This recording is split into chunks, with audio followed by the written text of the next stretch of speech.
Hi everyone, welcome to the fourth mini video for this week, which is week 8, and where we're discussing motivation. So as I said, the chapter is quite theory heavy, so this video is moving from the theory heavy approach to the more practical approach in terms of motivation.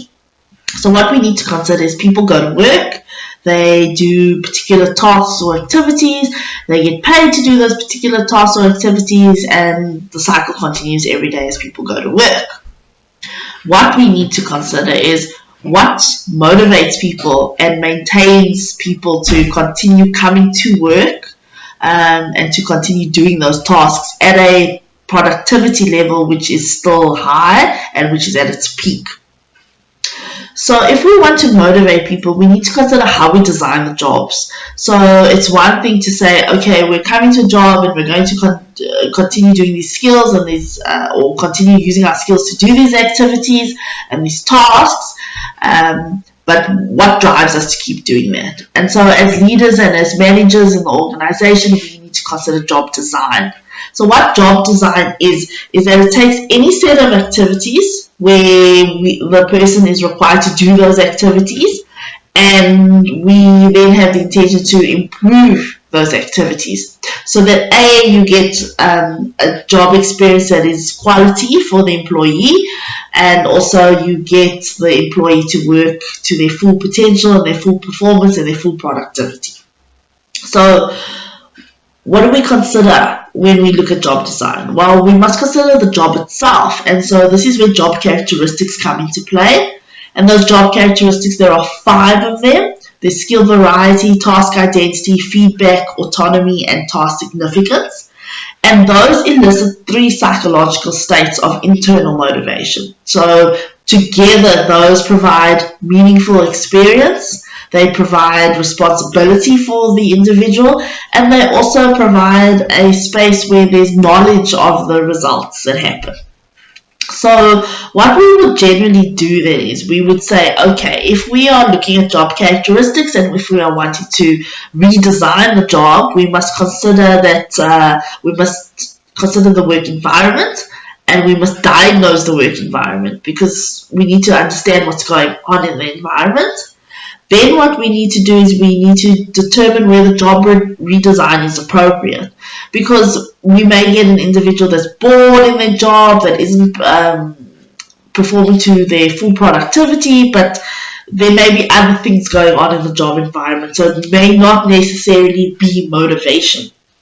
And then we also need to consider how relevant and how much of the relevant core job characteristics we can change.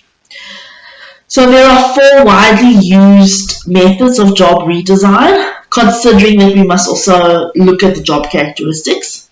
And so these are specialization or scientific management, job enlargement, job rotation, and job enrichment. So when we talk about job specialization, we talk around jobs that are highly specialized, where it's highly repetitive, where a person is so good and has expertise in doing that one particular task, so that they'll continue doing it. Then we need to consider whether the repetitiveness of the job would be something that would affect motivation of the person.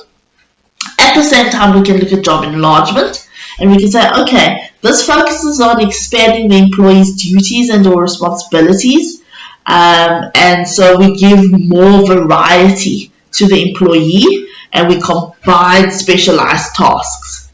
Then job rotation, that is around giving employees greater variety by moving them from division to division, so that they understand the other skills and activities that other people do as well. And then job enrichment, it entails modifying a job in such a way that you get more experience, you get more motivation, you get stimulating work, and you get responsibility. And job enrichment is just one of those job methods or redesign methods that's based on Herzberg's 2-factor motivation theory. So there is an activity just in terms of job design methods in your textbook, just in terms of specialization, job enlargement, job rotation, and job enrichment. Please have a look at that. It is on page 188. if you're still not sure about what happens with job design and job enlargement and job specialization. Then we need to consider, how do we motivate employees? So there's general principles to motivate employees.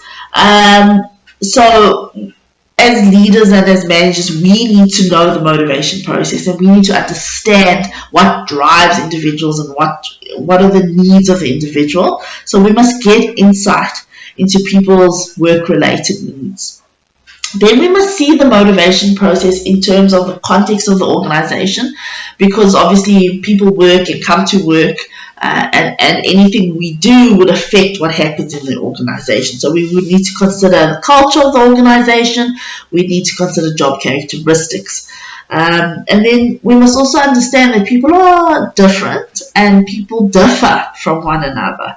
And so what motivates one person may not necessarily motivate someone else. And so we need to consider that different people function in different jobs as well. And as leaders, it's imperative that we spend time with our employees, simply because we must create mutual trust, we must create communication channels, and we must create openness with each other. And so if we spend more time with our employees, it's a good bet that we would get to know them better. And then we must consider that if we make too many changes, it may threaten employees, and they may think, I'm not really comfortable with this, or I'm not quite feeling this organization. So we must ensure that we don't put too many changes into place. So that's just a brief example of motivation and a practical approach to motivation in the workplace. There are obviously other different ones, but for now we're just going to focus on those. And I hope that you grasp all the concepts that are in this chapter. I know that it is very heavy, so please don't hesitate to send me a message on ICANN or on iSpace or in the discussion forum or on email, or drop me a phone call. I'm happy to assist. So is Nathan, your tutor, and I look forward to chatting to you again next week. Don't forget, your knowledge check is going up this week, so please do that as well, and I will see you next week. Have a wonderful week. Bye.